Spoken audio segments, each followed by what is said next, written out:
Բարև ձեզ սիրելի հայրենակիցներ, ողջունում եմ ձեզ Գլենդելից։ Այսօր հոկտեմբերի 24-ն է 2025 թվական։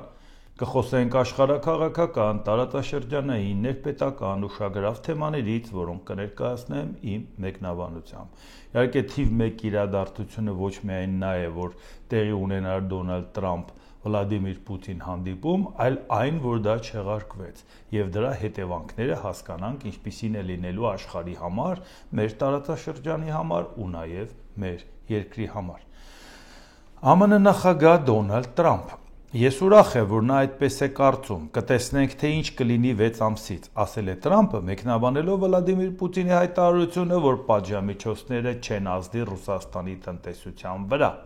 Սպիտակ տունն ակնկալում է, որ Տրամփի կողմից սահմանված բավականին լուրջ պատժամիջոցները ճնշում կգործադրեն Ռուսաստանի վրա եւ վնաս կպատճառեն նրան, ասել է Սպիտակ տան մամուլի քարտուղար Քերոլայն Լևիթը։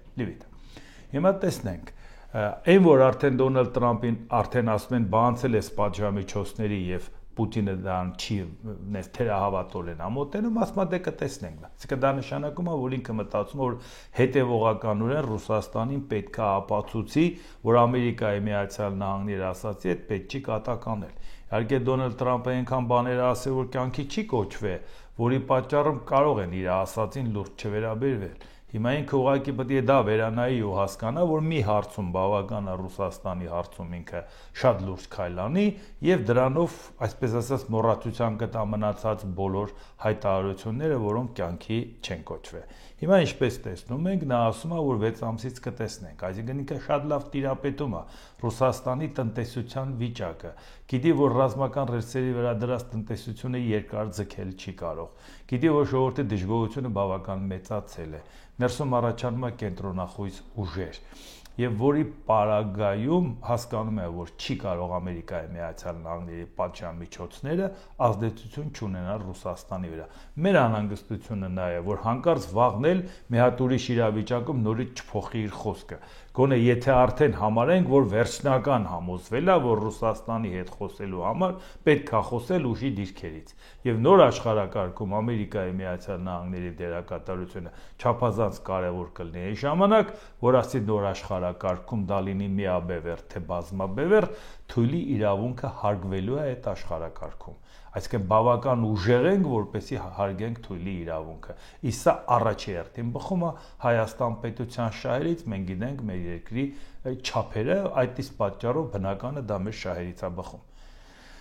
Հիմա նայենք, բայց ինչ էր ասել Պուտինը, որ այսպես պատասխանեց Դոնալդ Տրամփը։ Ռուսաստանի նախագահ Վլադիմիր Պուտին. Սահմանափակումները էական ազդեցություն չեն ունենա երկրի տնտեսության վրա,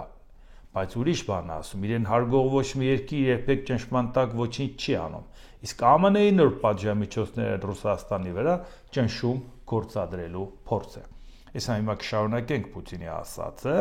բայց նայենք ինչ է ասում։ Իրեն հարգող ոչ մի երկիր ճնշման տակ ոչինչ չի անում։ Բա ինչ է, Ուկրաինան իրան չի հարգում։ 4 տարի կռվում ես։ Խնդրում ես Տրամփին, որ ճնշում գործադրի Եվրոպայի վրա եւ Ուկրաինայի վրա, որպեսզի Ուկրաինան համաձայնվի զիջումների։ Այսինքն քո վերաբերմունքը այդպիսին է, որ իրեն հարգող որևէ պետություն կամ որևէ ղեկավար ճնշման տակ ոչինչ չի անում։ Բա անչեք ճնշում Նիկոլ Փաշինյանի եւ ինչ ուզում եք վզին դնում եք ու ստանում եք։ Հա, ես հասկանում եմ, որ դուք ցույց եք տալիս, որ նա կամավոր է անում։ Այսինքն դուք նրան չեք բռնանում։ Ինքը տրվում է ուղակի ձեզ կամավոր, հասկանում եմ, բայց ամեն դեպքում դա նշանակում է անհարգալից վերաբերմունք պետության հանդեպ, որտեղ ինքը ներկայացնում է Հայաստան պետությունը։ Բայց եթե Վլադիմիր Պուտինը գտնում է, որ իրեն հարգողը ճնշման տակ ոչինչ չի անում, ուրեմն պետք է իմանա, որ ուկրաինացին առավել եւս չի անելու, որը 4-րդ տարին է կռվում է եւ ցույց է տալիս, որ քանի կիլոմետր է առաջ եկել, բայց հույսը դրել է Տրամփի ճնշմանը։ Պուտինը նշել է, որ համաշխարհային էներգետիկ հաշվեկշիռը հաստատված է եւ դրա խաթարումը չի բխում երկրների շահերից, որոնք փորձում են դա անել։ Հնարավոր չէ փոխարինել համաշխարհային շուկայում առկա ողջ ռուսական նավթը, միայն մի մասը, բայց դա միաժամանակ եւ զգալի ներդրումներ է պահանջում։ Ռուսաստանի էներգետիկ ոլորտը վստահ է, չնայած պատժամիջոցների պատճառով որոշ կորուստներ կլինեն, ասել է Պուտինը։ Իհարկե Պուտինը խորը թյուրիմացության մեջ է, կամ ինքը խապված է ուղղակի, կամ փորձում է ինքը խապել, մտածելով, որ դա իր մոտ կհաջողվի, որ այդ բալանսը հաստատված է, ավելի անգրագետ արտահայտություն, քան մտածես, որ այդ բալանսը հաստատված է, ես չեմ պատկերացնում, որտեղ այդ բալանսը այսօր խախտում է Ուկրաինան հարված հասցնելով քու նավթավերամշակման գործարաններին։ Չի խախտվում բալանսը, քու խողովակաշարերին հարվածելով։ Բալանսը ինչ ձևի պետք է խախտվի, մեկը վերև նստած բալանսավորել, հա, կամ դրանից բացի։ Հիմա հարցը ուրիշ է։ Այդ որտեղից հայտնվեց այդ կախվածությունը Խորհրդային Միությունից, հետագայում է Ռուսաստանից։ Չէ՞ որ դա եկավ այն ժամանակ, որ արաբական երկրները Յոմ Կիպուրի պատերազմի ժամանակ, երբ որ Սիրիան եւ Եգիպտոսը հարձակվեցին Իսրայելի վրա, իրանց կրոնական տոնակատարության օրը հոկտեմբերի 6-ին 1973 թվականի, այդ ժամանակ, երբ որ արդեն ուշքի եկավ Իսրայելը եւ նաեւ Ամերիկան էլ օգնեց եւ սկսեց արդեն առաջ խաղացումը, այդ ժամանակ հոկտեմբերի 17-ին արաբական երկրները որոշեցին նավթային էմբարգո մտցնել եւ ճնշում գործադրել այն երկրների վրա, որոնք աջակցում էին Իսրայելին։ Իհարկե պատերազմը այդպես էլ ոչինչ չտվեց բացի կորուստները, որովհետև արդեն երբ որ Իսրայելը անցավ հակահարձակման Ամերիկայի օգնությամբ, անպայման շեշտենք, չնայած մոտ մի 3000 հոգի զոհ տվեց եւ մի 100 կիլոմետր էր մնում Կահիրեին հասնելու, Եգիպտոսի մայրաքաղաքի մի 25-30 կիլոմետր էր տարբեր ուղղություններով դեպի Սիրիայի մայրաքաղաք Դամասկոսին հասնելու Ամերիկան դադարեցրեց Խորհրդային Միության ղեկավարի պահանջով, բայց խնդիրը ուրիշ է, արդեն հոկտեմբերի 23-ին, երբ որ պատերազմը դադարեց, հոկտեմբերի 17-ին այդ էմբարգոն իրանք մտցրեցին, բայց դա դաս եղավ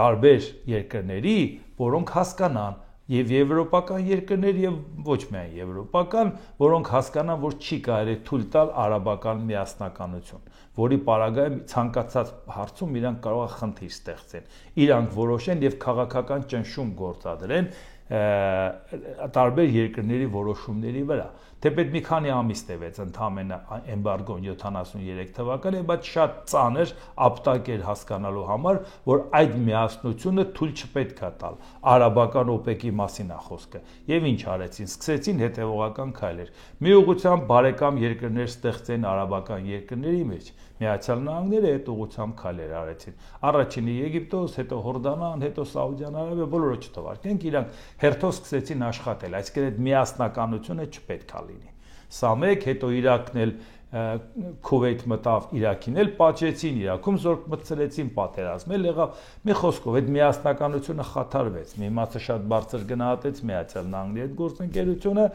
եւ բացի դրանից էլ նաեւ զուգահեռաբար ասին այնուամենայնիվ դա էլի երաշխիք չէ։ Բերեք ավելացնենք ծավալները Խորհրդային Միությունից։ Եվ Խորհրդային Միությունի ծավալներն ավելացեցին հատկապես հաշվի առնելով, որ Եվրոպայի քթի տակ է, իմաստավորն է կախվածություն արաբական երկրներից։ Եվ Խորհրդային Միությունը պարզապես երկնքից նվեր ստացավ այդ մեծ ծավալները։ Հիմա Պուտինն ասում է այդ բալանսը հաստատված է, այդ բալանսը չգիտես ոնց է հաստատվել։ Նազարի բախտով բալանսը նվեր է ստացել։ Չգիտես ոնց է եղել այդ բալանսը։ Բայց հիմա դրանց աչքիդ առաջ բալանսը խաթարում են, չես տեսնում ինչ է կատարվում։ Այսինքն դու համարում ես, որ դու դեռ ի վիճակի ես պահպանել ծավալները, որոշ կորուստը որն է, ջրի գնով տալիս ես արևելյան երկրներին, որտեղ հնարավորություն չունես իրացնելու։ Էտա որոշ կորուստները, դա չհաշված, թե ինչպիսի հարվածների են հասցնում նպատակային ուկրաինական դրոններն ու հրթիռները։ Այսինքն սա նշանակում է, սա ում համար է ասում, մենք չգիտենք դա ինչ ծանր հարված է քո համար։ Այն դեպքում, երբ որ ասել, որ աշխարհում մանավանդ բալանսը պահպանված է, մի բան ուղղակի կարդամ ու դրա թեմայի հետ կապված ասեմ։ ԱՄՆ նախագահի վարչակազմը պատրաստում է երկրի գրեթե բոլոր ափամերձ ջրերը բացելու ծրագիր նոր ծովային նավթի հորատման համար։ Իհարկե այնպես չի, որ բնապահպաններն էլ են դժգոհ, որոշակի նահանգներ էլ են դժգոհ, ասում են դրա կարիքը չկա, ինչ եկանում խախտում եք էկոլոգիական հավասարակշռությունը, բայց խնդիրը ուրիշ է, Ամերիկայի Միացյալ Նահանգներն ինչ է անում։ Պաշարների հարցում հաստատ Ամերիկան առաջային դիրքերում չի, բայց արդյունահանման հարցում իհարկե առաջնակարգ դիրքերում է։ Այսօր Ամերիկայի Միացյալ Նահանգներն ասում է պակասացրեք Ռուսաստանից, ստացեք ինձանից։ Հարցը առաջանում, թվում է թե մարդիկ պետք է մտածեն, մեկի կախվածությունից փոխվենք, հիմա էլ քո կախվածության տակ մտնենք։ հաճույքով կմտնեն Ամերիկայի Միացյալ Նահանգների կախվածության տակ, եթե Ամերիկան վերականգնի իր այն աշխարհաքաղաքական դիրքը, որը ունի։ Այսինքն իրանք հաճույքով կլինեն Միացյալ Նահանգների գործընկեր, ոչ թե պարտադրված, որ ասեն Ռուսաստանից փոխվենք, հիմա Ամերիկային կպնենք։ Ամերիկայի Միացյալ Նահանգները հիմա նաև ուրիշ քաղաքականություն էլ կա։ Այսօր, երբ որ Ռուսաստանին կամած շարքից հանում են, այսօր կարող են նաև վաղ Իրանին կամած հանեն, մի խնդիր կա։ Գնալով նավթի նկատմամբ պահանջարկը մեծանում է, որտեղ բնակչության թիվը մեծանում է, բայց բոլորն էլ հասկանում են, որ գալու է մի հատ կետ, որից հետո ինչքան էլ բնակչության թիվը ավելանա, նավթի նկատմամբ պահանջարկը իջնելու է, որովհետև գտնելու են այլ էներգա ռեսուրսներ։ Բացի դրանից այնպիսի տեխնոլոգիաներ են օգտագործելու, որի համար լուրջ էներգոռեսուրսների անհրաժեշտություն չկա։ Այնպիսի ինտելեկտուալ աշխատանքների խնդիր լուծել, որի պարագայում շատ մեծ չի կախվածությունը, այսինքն մտածում են, որ քանի պիկա իրանք հանեն արանքից Ռուսաստանին եւ այդ ծավալները վերցնեն իրանց վրա որպես նաեւ քաղաքական կշիռ, որովհետեւ եթե նույնիսկ իրանք պահեն, ասեն պահում ենք հետագայի համար կարող է դրա նշանակությունը այլևս այդպեսին չլինի։ Եթե ուշադրություն դարձնեք, արաբական երկրներ կան, որի համախառն ներքին արդյունքում հիմա որ նայեք նավթի ծավալները զգալիորեն զիջում է տուրիզմին, զգալիորեն զիջում է հյուրանոցային բիզնեսին եւ այլ հազարու մի զվարճանքների, բայց ինչից առաջացավ, որտեւ իրանք հասկացան, գալու է մի պահ, որ նույնիսկ եթե այդ պաշարները ունես, այդ պաշարները այլևս որևէ մեկին հետաքրքիր չի։ Ավելի լավ է այդ պաշարներով ստեղծես այնպիսի տնտեսության ճյուղեր զարգացնես, որի պարագայում նույնիսկ եթե նավթը չլինի, կամ էլ թե չէ լինի, որ նրա դերակատարությունը էական չլինի, այդ անապատներում սարքած քաղաքները գործեն, աշխատեն, բարիք ստեղծեն, համախառն ներքին արդյունք ստեղծեն։ Մի բան, որ Ռուսաստանը մինչև այսօր նավթը հանեց, վաճառեց, նավթը հանեց, չվաճառեց, պրոբլեմ ունի։ Ռուսաստանը հասավ նրան, որ ինքը այլընտրանքային այնպիսի ճյուղեր զարգացնի, որ կախվածություն չունենա նավթից ու գազից։ Չի էլ կարող դա անի։ Պուտինի ուղեղը դրա համար չի, ժողովուրդ ջան։ Դուք ուզում եք մարդուց ինչ եք պահանջում։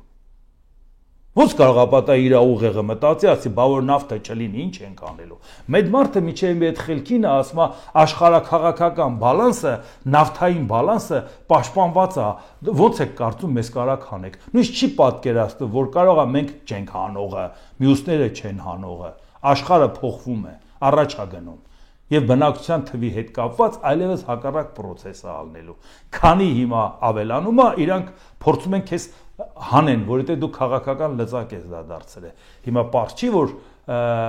Ամերիկայի Միացյալ Նահանգների այս քայլը այո կարող է շատերին դուր չգա, բայց եւ միևնույն ժամանակ իրանք էլ են հասկանում, չէ՞ որ պահը չի կարելի բաց թողել։ Իսկ հիմա նայեք ինչ է կատարվում։ Չինական պետական նավթային ընկերությունները դա թալեցրել են։ Ռուսական նավթի գնումները, ինչը պայմանավորված է Ռոսնեֆտի եւ Լուկոյլի դեմ ԱՄՆ սահմանված պատժամիջոցների։ Երեք խոսում էին, որ Հնդկաստանն է սահմանափակել, համարյա 50%-ով պակասացրել։ Այսօր Չինաստանը։ Եվ այս այն երկրներն են, որոնց հետ կապված, եթե Միացյալ Նահանգները ճիշտ քաղաքականություն վարի, նրանք կարող է պարզապես Ռուսաստան չեզոքացնի, որի պարագայում իր դերակատարությունը կվերականգնի։ Նույնիսկ այդ դերակատարությունը կլինի ավելին, քան մինչև ուկրաինական պատերազմը, որտեղ մինչև ուկրաինական պատերազմը այլևս աշխարհը միաբևեռ չէր, բայց երկրորդ ու երրորդ բևեռ ուղղակի չէր ստեղծվել։ Աշխարհը դարձել էր անկայուն մրցակցության արդյունքում Ամերիկան չէր կարողանում այդ համաշխարհային ոստիկանի դերը կատարել։ Ստեղ ընդեղ ձեռը գցում էր, ոչինչ չէր ստացվում։ Իսկ հիմա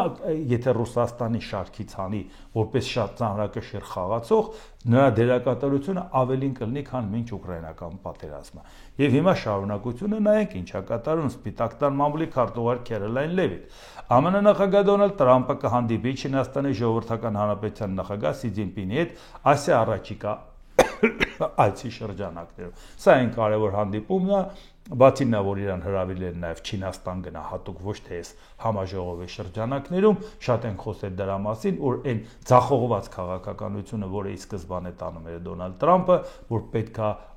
իմ կողմ քաշեմ Ռուսաստանին, մեկուսացնեմ Չինաստանին, խայտարակ ցախողված քաղաքականություն է, չեմ կարծում, որ վերջնական վերանայել է, բայց ուշ թե շուտ պետք է հասկանա Չինաստանին կարելի է հաղթել մի ձևով։ Շարքից անել Ռուսաստանին, իսկ մինչև այդ գործընկերային հարաբերությունները բարելավել Չինաստանի հետ, որից հետո Չինաստանին մենակ թողել, ասել այդ ում վրա է հույսը դրել, կամ այդ ինչի է ստենց վեր թռնում, էլի, էսա իրավիճակը նոր աշխարհակարգում, որտեղ ուժի դիրքերից այնուամենայնիվ Ամերիկայի Միացյալ Նահանգները չի կարող խոսել նույնիսկ Չինաստանը, բայց պետք է այնպիսի քայլեր չանես, որ խաղաս նրանց դաշտում, որտեղ իրանք քեզանից ուժեղ են։ Առայժմ Դոնալդ Թրամփը իր տնտեսական քաղաքականությամբ խաղում է պարբերաբար այն մարդկանց դաշտերում, որտեղ իրանք իրանից ուժեղ են։ Տրամաբանությունը չես հասկանում։ Ուրեմն մարդը չի պատկերացնում Միացյալ Նահանգների ֆենոմենը, թե այդ ոնց եղավ երկու օվկիանոսով կտրված մի երկիր, որը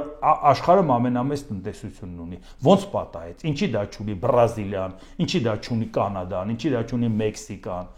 Ինչի դա չունի Արգենտինան, հենց Ամերիկան։ Մարդը ուղղակի չի պատկերացնում, Ժորժյան, դե հնարավոր է, չի պատկերացնում։ Նա չգիտի ինչ երկրի ղեկավար է, որն է այդ երկրի ֆենոմենը, որի պատճառով ինքը ասում, այս սանը քեզ կճնշեմ, նրանով այնպիսի գործիքներով է ասում, որ այդ գործիքներով ինքը նրանցից ուժեղ չի։ BRICS-ին տես ինչ եմ անելու, մաքսատուրքով ոնց եմ խեղճացնելու։ BRICS-ը 10 անգամ ավել բնակչություն ունի, քան Ամերիկայի Միացյալ Նահանգները։ Ոնց ես խեղճացնելու։ Նրանց կարած լրիվ ուրիշ քաղաքականություն անես։ Մի օր չես կարող ասես դոլարից չհրաժարվեք, բայց մաքսատուրքեր մտցնեք, ստիպեք, որ նրանք դոլարից հրաժարվեն։ Մի օր չես կարող ասես կրիպտո արժույթների հետ կապված պահուստներ եմ ստեղծում, սաղ կենտրոնացնել եմ, հաջորդ օրը հայտարարես կենտրոնացնում եմ, որպեսզի վերահսկեմ։ Այն որ պետք է վերահսկես, են չեն բերեմ Ամերիկա։ Այսինքն սրանք քայլեր են, որոնք որ եթե դեռ վստահ չեմ, որ ինքը հասկացել է, որ Չինաստանին պետք է առաջ քեզ քաշես, հետո հաղթես, բայց հույս ունենանք, որ այդ ճանապարհի վրա է։ Իսկ իմանայինք Ճապոնիայի նորանշանակ վարչապետ Սանայե Տակայիչի ինչա ասել։ Ճապոնիայի եւ Ռուսաստանի միջև հարաբերությունները բարդ վիճակում են, բայց Ճապոնիայի կառավարության քաղաքականությունն է լուծել հյուսիսային տարածքների հարցը եւ կնքել խաղաղության պայմանագիր։ Դե բնական է, քանի վիճելի հարցը կա հարավային Կուրիլների հետ կապված, Շիկոտան, Կունաշի, Իտուրուբ եւ Խաբոմայ, բարձա Ճապոնիան ասում է, որ ոչ մի տարբերակ չկա, որ մենք խաղաղության գնանք, բայց ինքը չի ասում եկեք գնանք խաղաղության։ Ինքը ասում է լուծենք այդ վիճելի հարցերը ու գնանք խաղաղության։ Այսինքն քանի այդ հարցը չենք լուծել, չենք գնալու։ Ու մեկ էլ նոր վարչապետը սա որ ասում է, գիտենք որ Տրամպը գնալով հանդիպման համաժողովի Ասիա-Խաղաղօվկիանոսյան նաև լինելու է Ճապոնիայում։ Այսինքն Տրամպի գալուց առաջ ինքը ասում է, հա, պատրաստ ենք հարաբերություն հաստատենք, բայց մի պայմանով, որ վիճելի հարցը լուծենք։ Այսինքն Ռուսաստան, դու մեկուսացման մեջ ես, դու մեր կարիքը ունես, ուզում ես բոլոր ֆրոնտներով չպայքարես, մեր կղզիների հարցը լուծի եւ գնանոր տես Ուկրաինայում ինչ ես անում, թե չէ մենք Ուկրաինային օգնելու ենք, շարունակելու ենք օգնել։ Այն ինչքան տարածքներ, որ Չինաստանին ես քեզ տվում է թակուն, բայց մարդիկ քոր չեն, չէ՞, տենում են որ տվել ես։ Այսինքն Չինաստանին այդքան տարածք ես տվել, Ճապոնիային այդ 4 Կուրիլյան վիճելի կղզիները չես տալի, որի դիմաց կարող ես այդ երկրի հետ հարաբերություն բարելավել, խաղաղության պայմանագիր կնքել, որոշի, եթե չէ գնա մեկուսացման։ Այսինքն Տրամպի գալուց առաջ այս ակնարկն է Ճապոնիայի վարչապետի կողմից։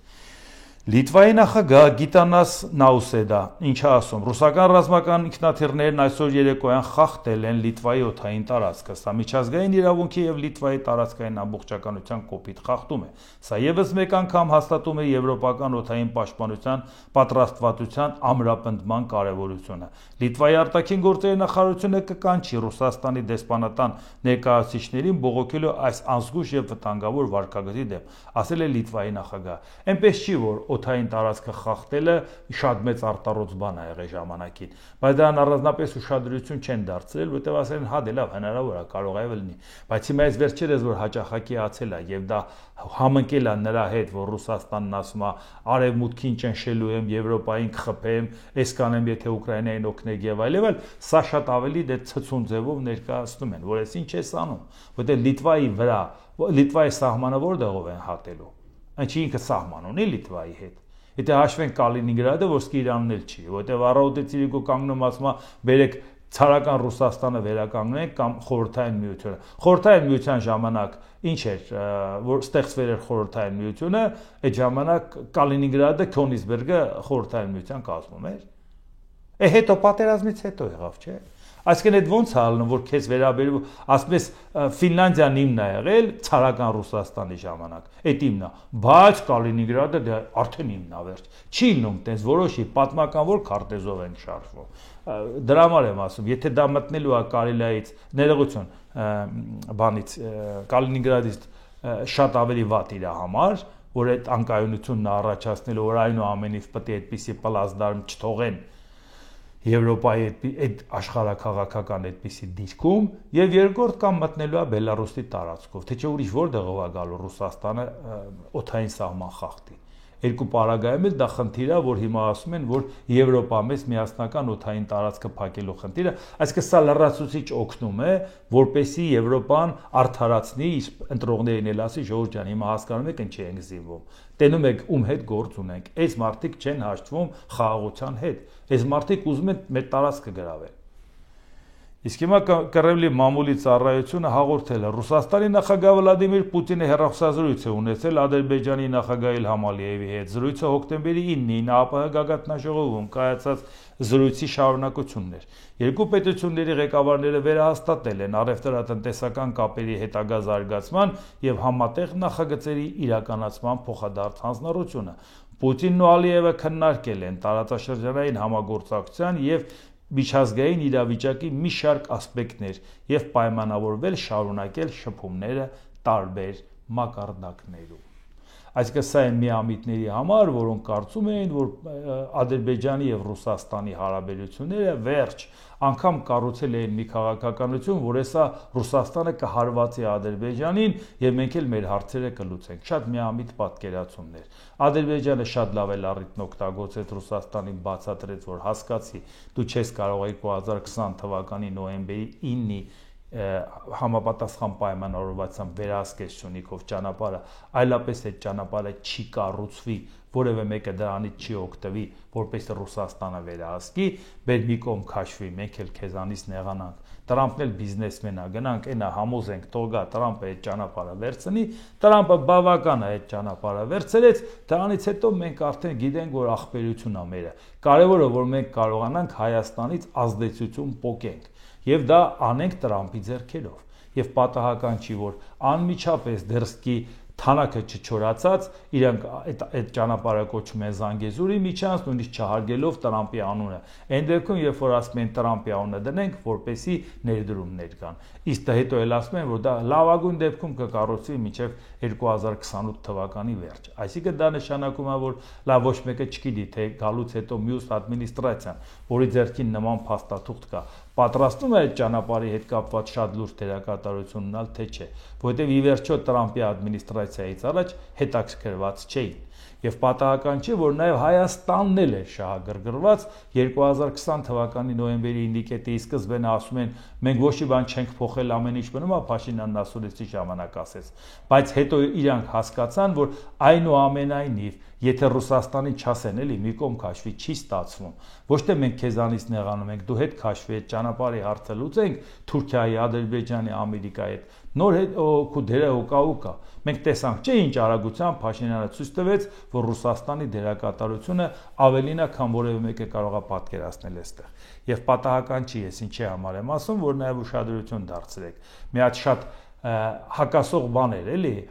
հայտարարում են մերոնք ասում են մենք դեմ ենք եղել որ 2020 թվականի նոյեմբերի 9-ի փաստաթղթով դեպի Նախճեվան գնացող ճանապարհը վերահսկի Ռուսաստանը ասում ես հա էլի իսկականից դեմ են եղել ու մեկ էլ նույն իշխանությունները Նիկոլ Փաշինյանը օգոստոսի 8-ին Տրամպի հետ փաստաթուղթ ստորագրելուց հետո դեռ Ամերիկայից ասուլիսա տալիս պատասխանում լրագրողների արդեն եւ ասում է այդ ճանապարհը առաջինը մենք առաջարկել ենք Ռուսաստանին Ռուսաստանը չհամաձայնվեց նոր դիմեցինք Չինաստանին կամ մյուսներին հետո հետարկություն հանդես բերեց Տրամպի ադմինիստրացիան միանգամից հարց է ծագում բայց եթե դուք դեմ եք որ վերահսկի Ռուսաստանը ընդամենը վերահսկի բայց առաջարկում եք Ռուսաստանին վերցնի ամբողջությամբ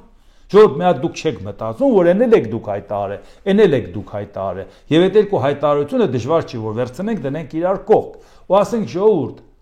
դուք եք ասում, որ մենք դեմ էինք, որ Ռուսաստանը վերահսկի, բայց մենք կողմ էինք, որ Ռուսաստանը փող դնի, վերցնի ամբողջությամբ, ոչ թե մենակ վերահսկի, կառավարումն էլ իր ձեռքը։ Հաստատ այդ ձևի է Ռուսաստանին հանում ժողովուրդ ջան։ Այդ ուղղակի հասկացել ենք, որ Ռուսաստանի վերահսկողությամբ չհամաձայնվեցին այդ ճանապարհը օգտագործել։ Դա է պատճառը, որ Ռուսաստանն է չվերցրեց։ Որտեղ մտածի ինչի պիտի Չինաստանից կամ Արևելքից Եվրոպայի հետ կապող բեռները Ռուսաստանի վերահսկողության ներքո լինի։ Դա էր պատճառը, որ Ռուսաստանն այդ տարածքը չվերցրեց։ Այնպես որ չասենք, որ դուք դեմ եք, որ իրանք վերահսկեն։ Դեմ եք վերահսկեն, բայց կողմ եք ամբողջությամբ իրան տալ, այնը չտվեցիք, որտեղ իրանք չուզեցին։ Դե պատկերացրեք, այս մարդկանց ասած է, էլի մի բան ասում են տակից դուրս գալու, բայց մոռանում են, որ դուք գրագետ մարդիկ եք եւ այդ ամեն ինչը լսել եք ու գիտեք ինչա կատարվում։ Հիմա նայենք, վերջը ուկրաինական ֆրոնտում ինչա կատարում եւ արևմուտքը ինչպիսի վերաբերմունք ունի։ Ուկրաինայի նախագահ Վոլոդիմիր Զելենսկի Ուկրաինան երբեք չի օգտագործել ամերիկյան հեռահար զենքեր Ռուսաստանի կարևոր թիրախներին հարվածելու համար։ Ամերիկյան զենքն օգտագործվել է միայն ժամանակավորապես օկուպացված տարածքներում։ Նախագահ Զելենսկու խոսքով Ուկրաինան կարող է հարվածներ հասցնել իր սեփական հեռահար զենքերով 150-ից մինչև 3000 կիլոմետր հեռավորության վրա։ Այսինքն նույնիսկ մենք ի վիճակի ենք դա անել, բայց տեսեք ինչ է ասում։ Ի պատասխան դրան Ռուսաստանի նախագահ Վլադիմիր Պուտինը հայտարարել է, որ եթե Ուկրաինա հեռահար զենքերով հարվածներ հասցնի Ռուսաստանին, պատասխանը կլինի ցնցող։ Հիմա ես ցնցված եմ ոչ թե այդ պատասխան հարվածից, այլ այս պատասխան խոսքից։ Ժողովուրդ, երկրի ղեկավարը կանգնում է, ասում է դու կարող ես խփել մինչև 300 կիլոմետր կամ կարող ես խփել 1000 ինչքան ուզում ես խփի, պրոբլեմ չկա, բայց եթե հանկարծ դու ավելի խորքը կխփես, պատասխանը կլինի ցնցող։ Ես ուզում եմ իմանալ, Ռուսաստանի 100 կիլոմետր Ուկրաինայից հեռու տարածքը, դրա նախագահն էլ Պուտինը չի։ Դուք պատկերացնում եք, մարդիկ լսում են, չափում են եւ ասում են Ուկրաինան խփում է մինչև 1300 կիլոմետր։ Ռուսաստանը ձեն չի ան, ծպտունը դուրս չի գալի, պատասխանը ցնցող չի, պատասխան հարված տալիս է, բայց ցնցող չի համարում։ Եվ անընդհատ ասում է հանկարծ հեռահար հրթիռներ չօգտագործեք։ Հանկարծ չխփեք երկրի խորքին։ Մի հատ հարց է ծագում, երկրի խորքը քո տարածքն է, որ ձեռը դրել է սահմանադրությանը երթվել։ Երկրի մինչև այդ խորքը հասնելը քո տարածքը չի, դրա համար չես երթվել։ Բայց ես իմ սահմանադրության մեջ մտցրել եմ Ուկրաինայի տարածքները, կյանքի գնով, զոհերի գնով պետք է այդ տարածքը պահեմ։ Մարդիկ ասում են եղավ։ Բայց եթե այդ տարածքին հարվածում են, ոչ թե մենակ այդ տարածքին, Ռուսաստանի բուն տարածքին, Պուտինի պետքը չի, որևէտև խորքերին չեն հարվածում։ Ինչա Ռուսաստանի խորքը այլ կարգավիճակ ունի, քան Ռուսաստանի մակերեսը, քան Ռուսաստանի սահմանամերձ տարածքները, հարյուրավոր կիլոմետրեր, 1000 կիլոմետր, եւ այս մարդի երկիր է ղեկավարում, եւ մարդիկ լսում են, որ իրանց տներին խփել Ուկրաինան կարող է, Պուտինը դա թույլ է տվել, բայց ավելի խոր խփելը, որ կարող է լուրջ օբյեկտների խփի, արդեն Պուտինը կարող է ցնցող պատասխան տա։ Արդեն դու քո պատասխանը խոսքով տվեցիր, որ դու ամբողջական երկրի ղեկավար չես, որ դու Մոսկվայի ղեկավար ես, elə բունկերում նստած։ Մեկ-մեկ բունկերի դուրս ես գալի, որ գոյությունը չմոռանան։ Եվ բայց ամեն ինչը լսող մարդը երկրի ղեկավարի բերանից, որ սկզբունքորեն դեմ է միայն խորքային հարվածներին։ Իսկ մակերեսային դե ոչինչ։ Ամիսներ տևեց մինչև Կուրսկի մարզից հանեցին ուկրաինացիների, այն էլ կորեացիների աջակցությամբ։ Այդ ձևի է կռվում, ասում եք, չէ, տվեք Դոնեցկը, Դոնբասը տվեք ինձ։ Կուրսկը տվել է իր ուկրաինացիներին, չէիր կարողանում հանել։ Բայց ամեն ինչը մարդիկ լսում են, չէ, կամած կուտակվում է։ Եվ դրա համար քեզ առաջ քաշում են անում։ Առաջ քաշում են անում այնպես, ինչպես Խորհրդային Միությանն արեցին Աֆղանստանի պատերազմում։ 10 տարի հետո երկիրը պատերազմից դուրս եկավ, որ երկիրը փլուզվեց 2 տարի հետո։ Չարլզ Թագավորը Վինձորում ընդունել է նախագահ Վոլոդիմիր Զելենսկուն Ուկրաինայի առաջնորդի Լոնդոնում Եվրոպայի առաջնորդների հետ Ռուսաստանի վրա ճնշումը մեծացնելու վերաբերյալ վերջին բանակցություններից առաջ։ Սա բրիտանական մամուլն է անդրադարձել։ Սա այս տարի արդեն 3-րդ անգամն է, որ 76-ամյա միապետը հյուրընկալում է Զելենսկուն։ Վինձորի ամրոց ժամանելուն պես հնչել է Ուկրաինայի օրհներգը եւ նախագահի պատվին հնչել է թագավորական ողջույնը։ Վլադիմիր Զելենսկին հանդիպում է ունեցել Մեծ Բրիտանիայի վարչապետ Քիր Ստարմերի հետ։ Կամավորների կոալիցիան, դեպպես է նրանք կոչում են երկրները, որոնք պատրաստակամություն են հայտնել աջակցելու Ուկրաինային, դրա մեջ չեն մտնում միայն Եվրամիության անդամ երկրները, որտեղ դրա մեջ մտնում է նաև Բրիտանիա, որ Եվրամիության անդամ չի, դրա մեջ մտնում է Կանադա, Ավստրալիա, Ճապոնիա, այնպես որ շատ լուրջ կոալիցիա է բավական ազդեցիկ խաղացողներով։ Հիմա կամավորների կոալիցիան այսօր կքննարկի իսկապես կարևոր հարցեր եւ կարծում եմ, որ ավելին կարելի է անել Ուկրաինայի հեռահար զենքի հարցում օգնելու համար։ Լավ է, որ մենք հաճախ ենք հանդիպում։ Մենք ինչպես միշտ մնում ենք ձեր ամենամտերիմ կողմնակիցն ու դաշնակիցը, նշել է վարչապետ Ստարմերը։ Անկախ նայած ով համակրանք կամ հակակրանք ունի Ուկրաինայի կամ նրա ղեկավարի հասցեին, այդ էմոցիաները քաղաքական ու քաղաքագիտական կատեգորիա չեն։ Դուք նայեք արևմուտքի վերաբերմունքը ուկրաինական պատերազմի նկատմամբ եւ նայեք, որ մեր գործընկերը Ռուսաստանն է, ցավալիորեն, եւ պայքարը գնում է Ռուսաստանի շահերը ավելացնելու, ամրապնդելու Հայաստանում։ Առաջիկա ընտրությունների ամբողջ տրամաբանությունը դա է։ Ադրբեջանի Միլի Մեջլիսի իշխող Ենի Ադրբեջան կուսակցության падգամավոր Հիկմետ Բաբաօղլուն ինչ ասում, Հայաստանը իմ հայրենիքն է, սա այն վայրն է, որտեղ ես ծնվել եմ, մեծացել, սովորել եմ եւ որը եղել է իմ տունը։ Այն փաստը, որ երկիրը կոչվում է Հայաստան, չի փոխում իրականությունը։ Ուշադրություն, սա իշխող քաղաքական ուժի ղեկավարն է։ Չի փոխում իրականությունը, այս աշխարհագրական տարածքը պատկանում է մեզ։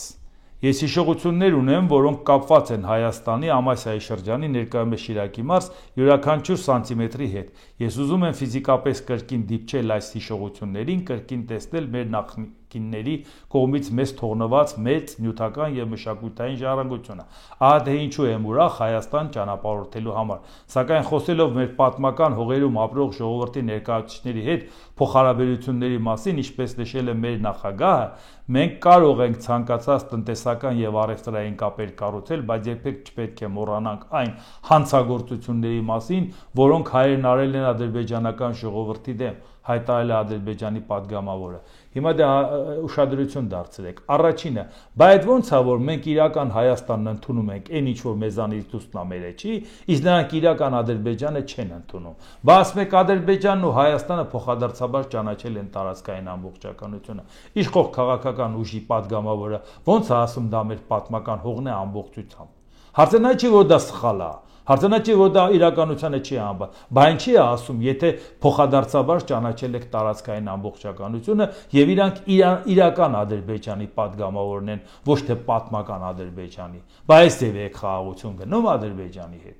Եվ բացի դրանից էլ մենք չենք մոռանալու այդ հանցագործությունները, որը արվել է։ Ալիևն ասում է, հա, տնտեսական գործունեություն կանենք, այսինքն պետք է մի հատ կբացենք ծորեն էլ կմտնի Հայաստան, բայց մենք չենք մոռանալու դուք ինչ եք անելու։ Մենք վերադառնալու ենք, որ մեր ինադը հանենք։ Բայց այդ ենք ասում, Ժողովուրդ ջան, այս ինչով եք զբաղված, որ ժողովրդին տրամադրում եք խաղաղության։ Գնացեք համերգ, շուտ արեք, գնացեք, քեֆ ուրախություն։ Բայց ինչի իրանք քեֆ ուրախություն չեն անում։ Իրանք պատրաստվում են իրանք պատմական տարածքը վերադարձնելու եւ իրանք հասցված հանցագործությունների պատասխանը տա։ Արդեն իրանք հանցագործ չեն համարում։ Իրանք են պատերազմը սկսել, հանցագործը մենք ենք։ Բայց դա սրանն է վերաբերվում։ Իսկ հիմա նայենք ինչ է ասում Ռուսաստանի դեսպանը Հայաստան-Ռուսաստանի դեսպան Սերգեյ Կապիրկին է, սա էլ է շատ հետաքրքիր։ Ինչ վերաբերում է Եվրամիությանը, Հայաստանի անդամակցության հեռանկարին, ապա Հայաստանում ՌԴ դեսպան Սերգեյ Կապիրկի խոսքով դա բավական բարդ հարց է եւ հաշվի առնելով բարդ ընթացակարգերը, որոնք մեծ ջանքեր եւ ժամանակ են պահանջում, որոշ երկրներ տասնամյակներով են սպասում Եվրամիության անդամակցությանը։ Ըստ այդմ այդ հարցը Հայաստանի համար ավելի քան հիպոթետիկ բնույթ է կրում։ Այսինքն Եվրամիության անդամակցությունը հիպոթետիկ է, իսկ իրականը ԵԱՏՄ-ն։ Ինչ վերաբերում է ԵԱՏՄ-ին, ապա դա իրականություն է։ Հայաստանը Եվրասիական տնտեսական ընկերակցության անդամակցությունից ամենամեծ շահ ստացող երկրներից մեկն է եւ մինչեւ հիմա Հայաստանի ղեկավարությունը շահագրգռված է Եվրասիական ինտեգրացիոն նախագծին մասնակցելու հարցում։ Մենք գնահատում ենք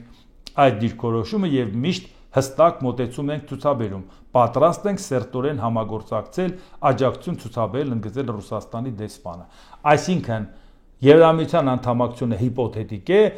ԵԱՏՄ-ն իրական։ Դրա համար ժողովուրդ ջան, ընտրությունը մերն է։ Մենք մեր ընտրությամբ ու քվեարկությամբ պետք է ասենք իրականություն դարձնենք Եվրամիության անդամակցությունը։ Ու ասենք ոչ, եթե մեր ժողովուրդը որոշի, որ պետք է հայտ ներկայացնել Եվրամիության անդամակցությունը, դա կդառնա իրական։ Եվ նաև Նիկոլ Փաշինյանն էլ էր ասում, ոչ էր կարա Եվրոպային դեմ խոսա։ Դե ասում է ժողովուրդը պետք է որոշի, եթե ժողովուրդը իր քվեարկությամբ որոշի, ինչ պետք է անենք։ Այո, եթե ժողովուրդը իր քվեարկությամբ որոշի, ոչ միայն կապիրքի նայելով բոլորը կիմանան, որ Եվրամիության անդամակցությունը հիպոթետիկ չէ, այլ իրական է։ Հիմա նայենք էլի ուրիշ ինչ ունենք։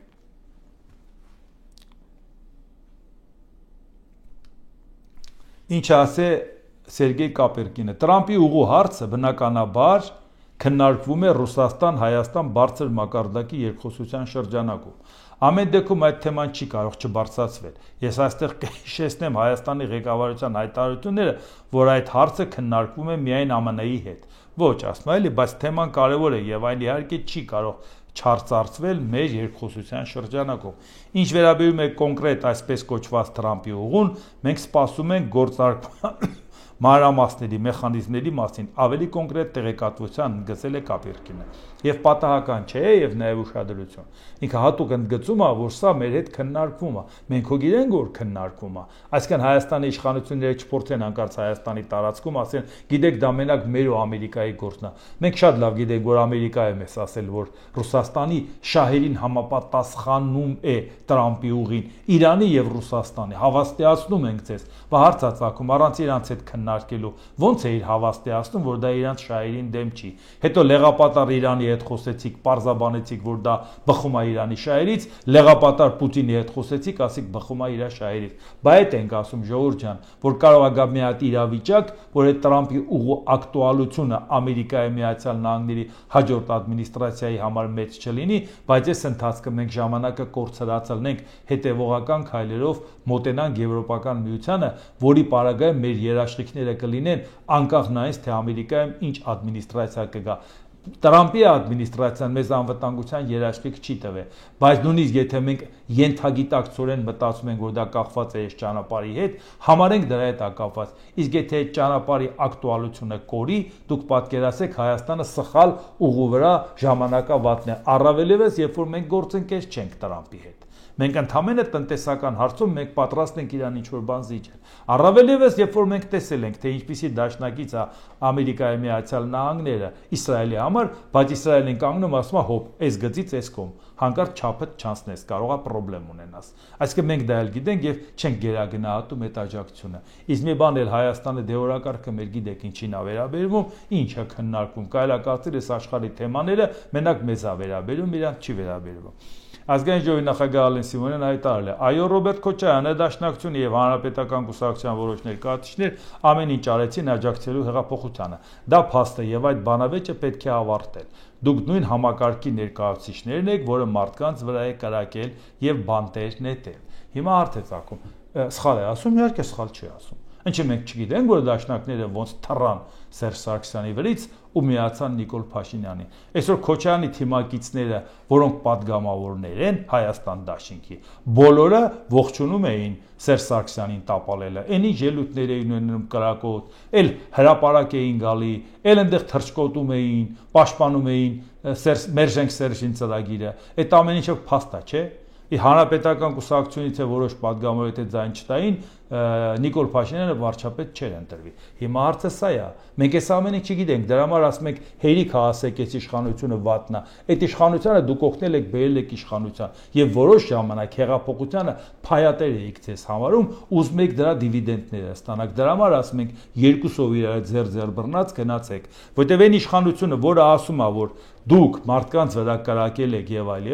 բա մարդկանց վրա կրակել են, չէ՞ եք այդ մարդկանց վրա կրակողների աջակցությունը ակնկալում իշխանության գալու։ Այսինքն մարդասպանների հետ եկաք իշխանության, հիմա ասում եք դուք մարդասպան եք, չի լինում այդպես։ Դա մարդասպանների ձևավորված իշխանությունն է։ Դրա համար էլ դուք այդ սառնասրտորեն մարդասպանությամբ եք զբաղվում, ասում եք դե որ չանենք ով կթողեր այս քաղաքական ծրագիրն անենք, որովհետև ավելի անտրամաբանական բան չկա, չէ՞։ Այսօր նույն ԿՊ-ն կանգնում ասում է, լա տեսեք, այս մեկին է միանում, լա այն մեկին է միանում, այն նպատակի համար, որ գան իշխանության, ինչ անհարմար բան է չեք պատկերացնի։ Բայց այդքանը, որ դուք ասում եք, կարող եք բացատրել, առավոտից իրիկու այս բոլորին քննադատում եք ամենավերջի քննադատական խոսքերով, բայց կանգնում է ազգային ժողովի նախագահն ասում է, այո, ձեր աջակցությամբ ենք եկել իշխանության, դուք օգնել եք հեղափոխությանը։ Հիմա ով է դրա պատասխանը տալու։ Նախկինները դրա պատասխանը պետք է տան, որ դուք պակաս մեղավոր չեք այն ինչ որ այսօր արվում է, որտեղ դուք եք բերել իշխանության, եւ գործողները պետք է պատասխանը տան, թե այդ հանցավոր ռեժիմի աջակցությունը ինչի հայցեցիք, որպեսզի գաք իշխանության։ Ինչպիսի իշխանություն պետք է լինեք, որ դուք հանցագործների ձեռքից եք վերցրել այդ իշխանությունը։ Ու պատահական չի, երբ որ ասում են, որ հանրապետականների որոշ մասն են օգնել, մարդիկ արդեն վաղուց հասկացել են, որ Սերժ Սարգսյանի բարձր հովանու ներքո Նիկոլ Փաշինյանին բերեցին իշխանության, որ Ղարաբաղը գցեն ջեբը, ինչպես ասում էին, Նիկոլ Փաշինյանը հանձներ, հետո գնային վիզը կտրեին, որպես դավաճան իշխանությունը վերցնեն։ Վերջի պահը չստացվեց, որ չկարողացան վիզը կտրեն, իշխանությունը վերցնեն։ Թե չէ մնացածը շատ լավ հաշվարկել էին, ու այդ մնացածը մեր բոլորի աչքի առաջ է եղել։ Ու այն որ դա չի ստացվել կամ այն որ դա ստացվեր, միևնույն է մեր երկրի համար ոչ մի դրական բան չէր ելնելու, ոչ նախկինների վերադարձով, ոչ այս իշխանության վերարտադրությամբ կամ այս իշխանության մնալով։ Ժողովուրդ ջան, երկուսը պետքա տուն գնան։ Իսկ դրա որոշումը ընտրողը դուք եք, դա ձեր որոշման արդյունքում պետքա լինի, որտեղ ավելի պարզ խոստովանություն, որն անում ազգային ժողովի նախագահը, թե ում միջոցով է հեղափոխությունը ի կատարածվել իրականություն դարձել, եթե ես ասեի, կասեն դե լավ էլի, չափազանցացնում եք, էլի այ մարդ, ախր դե ոնց կարող է պատահի այդպես բան ասեք։ Ու ինչա դուս ա գալիս Նիկոլ Փաշինյանը Քոչարյանի աջակցությամբ է եկել իշխանության։ Ժողովուրդ ջան, ես եմ ասում։ Ես ընդհանրապես կարդում եմ, որը կարող եք դուք էլ մտնեք, որոնում տակ ու կարդակ։ Այս մարդիկ ասում են, մենք այսպես ենք եկել իշխանության, մարդասպանների ձեռքով։ Բա մենք էլ ասում ենք, դրա համար չենք ընդունում, նրանց էլ։ Դրա համար ասում ենք, որևէ ձևաչափ, որտեղ կամ նրանցից նույնիսկ ստվեր անգամ լինի, աննշան որևէ մեկը լինի, ուրեմն ավելի լավ է չմասնակցենք կամ մասնակցենք դրանց հետ։ Բա ինչի համար ենք ասում։ Որտեվ չես կարող անազնիվ ձևով գալ իշխանության եւ իրականացնես ազնիվ նպատակներ։ Մեր ասածը սա է, եւ այն ավելի լավ ապացույց, քան դա ասում է իշխանության ներկայացուցիչը, հազիվ երևի կարողանայինք ասել։ Դե ինչ այսօր այսքանը, եթե հավանեցիք, սեղմեք լայք կոճակը, բաժանորդագրվեք Էդվարդ Տանտինյանի YouTube-յան ալիքին, սեղմեք զանգակ կոճակը, գրեք մեկնաբանություններ, գրեք հարցեր, դիտեք եւ դատեք ինքներդ։ Շնորհակալություն։